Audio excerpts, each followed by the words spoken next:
join me in welcoming Mr. David Saunders.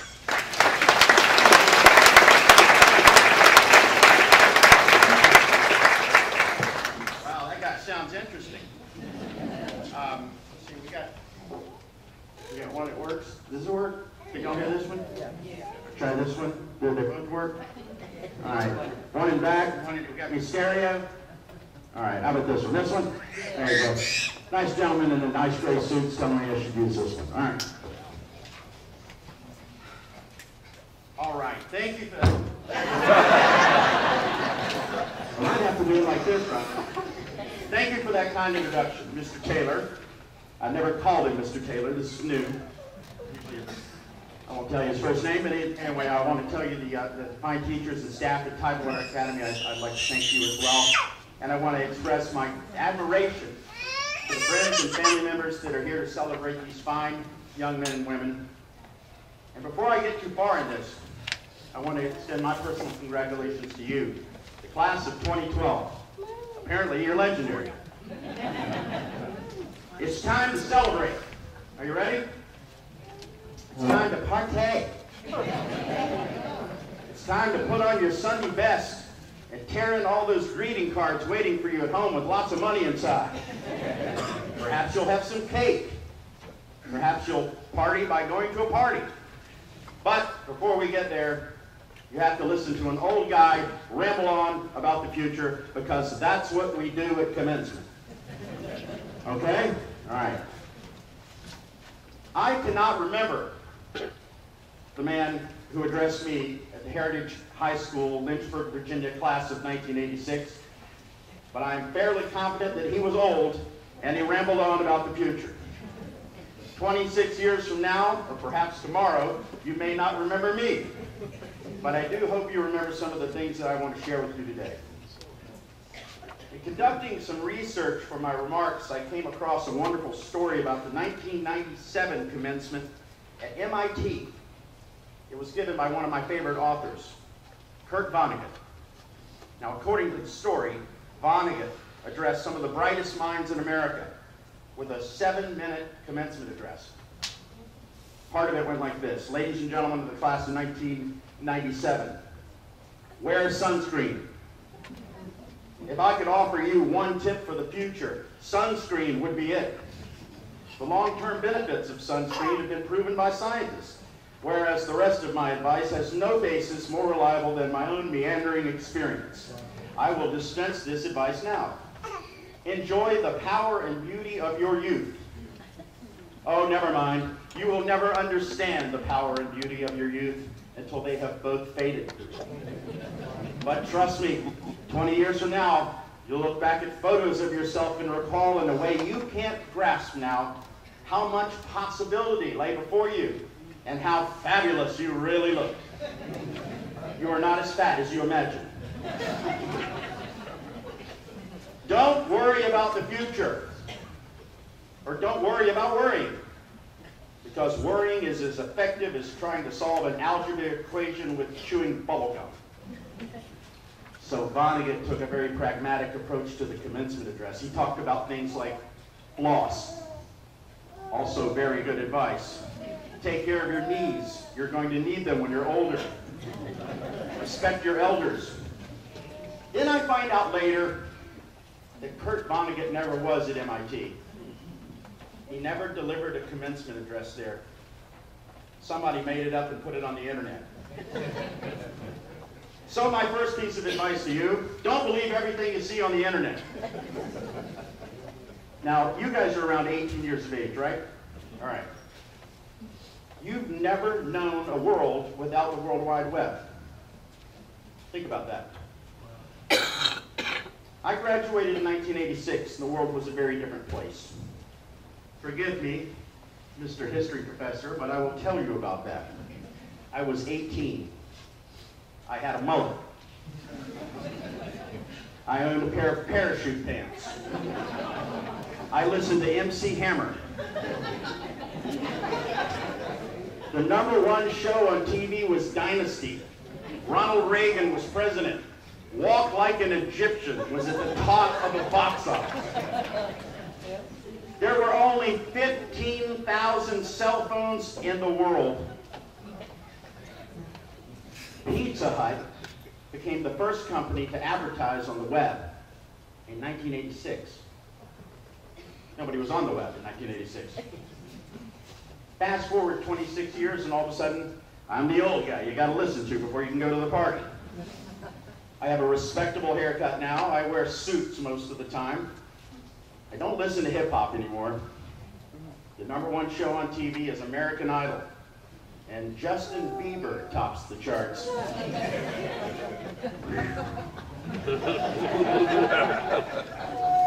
One out of 2 people in the world now have a cell phone. 3.3 billion people. By August, Facebook will have 1 billion users. Barack Obama is our commander-in-chief. But the coolest thing that ever happened to me was last year. I actually got to meet MC Hammer. It's true. I met him at an award show in New York, and we became friends. Some things changed. Some things remain the same. I got old and fat. MC Hammer looks the same. The only difference is I have more money than MC Hammer now.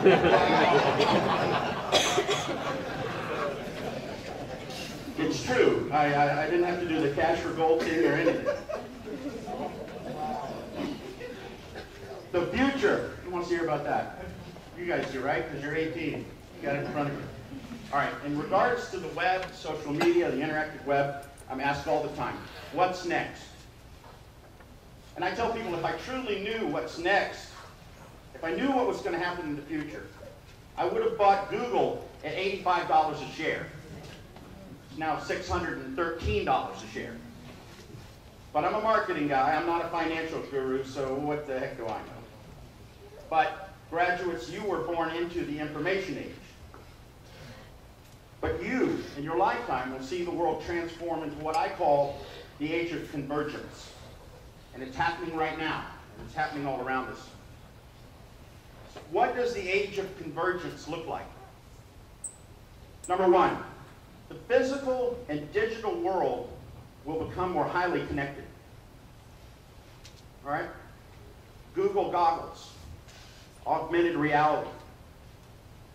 If you don't know what these things are, look them up. They're already here. All right? #2, our perception of reality is being altered by technology. Do you believe that? Your perception of reality is being altered and somewhat by technology? 3D movies, HD television. It's more real than life. #3, web users are going to have more rights and less privacy in the future. The government versus Google. So think about that. How does that affect you when you go out to the working world? #4, human relationships are now becoming more dependent on digital communications. My wife texts me to tell me we need milk and bread. Is it because she doesn't want to talk to me? Probably. But it's easier for her to text me.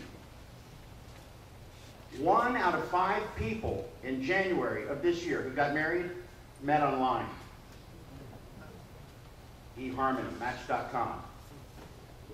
So there's hope, graduates. In the future, we won't search for information. What happens right now? You want to find something out? What do?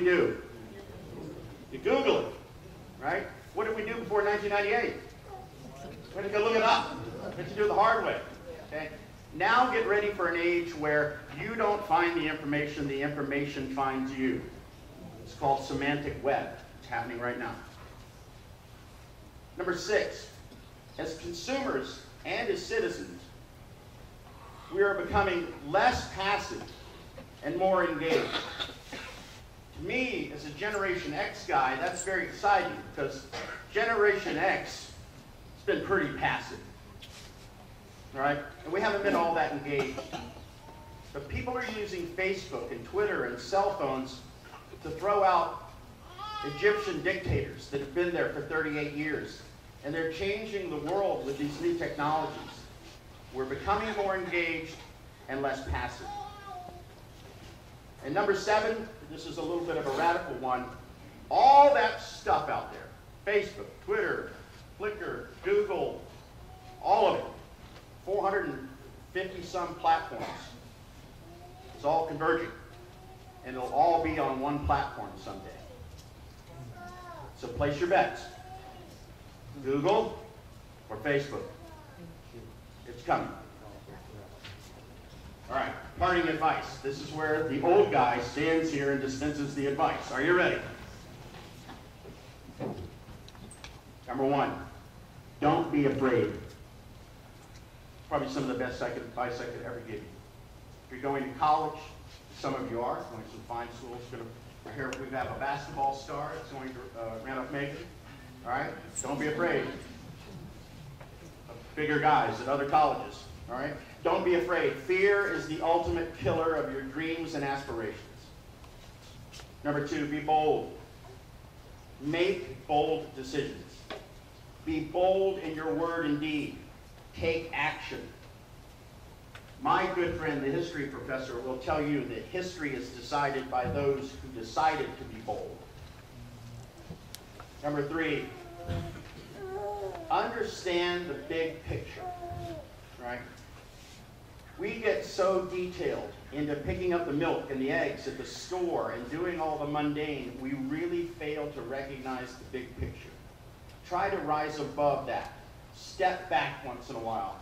Go camping, go fishing, go somewhere and think about things. There's nothing wrong with that. Think about and understand the big picture. You need to understand what's going on in your world and in your community.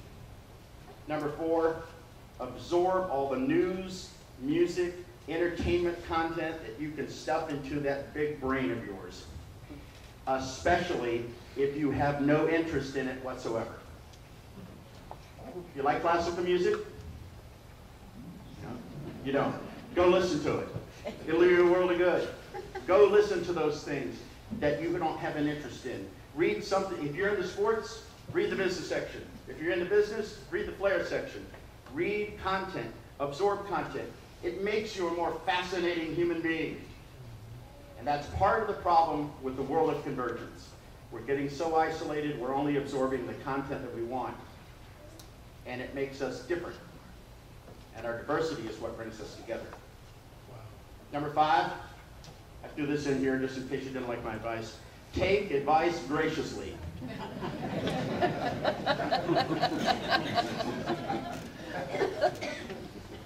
My dad used to say advice is like everybody's got one. Right? And everybody loves to give it.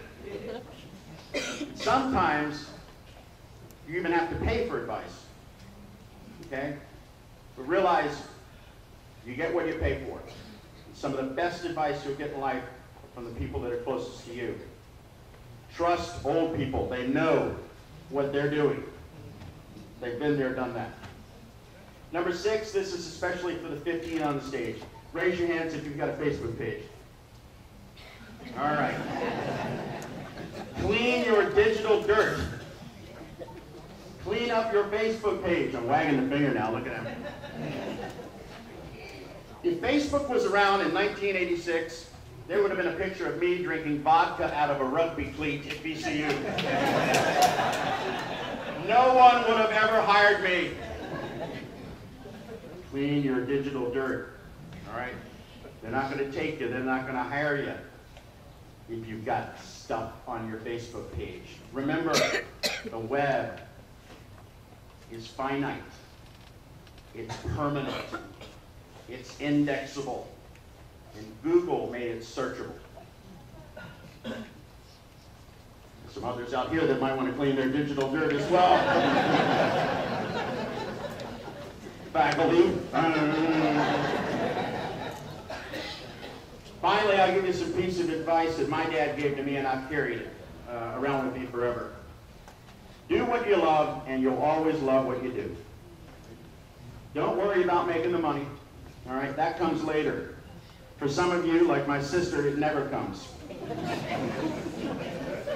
She works in a nonprofit. She has for years, but she's the director of historic preservation in Charleston, South Carolina. On one hand, she is the most loved woman in Charleston. On the other hand, if you want to paint your door blue, she is the most hated woman in Charleston. Okay? But she does what she loves, and she loves what she does.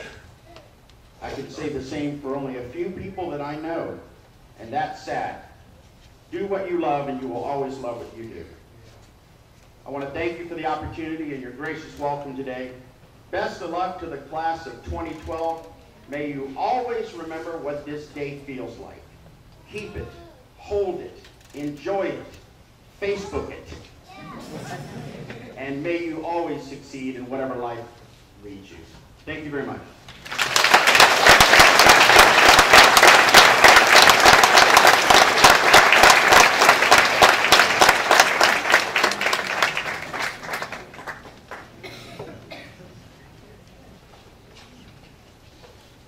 Dave, I can't thank you enough. Small token, class of 2012's appreciation for your words of wisdom.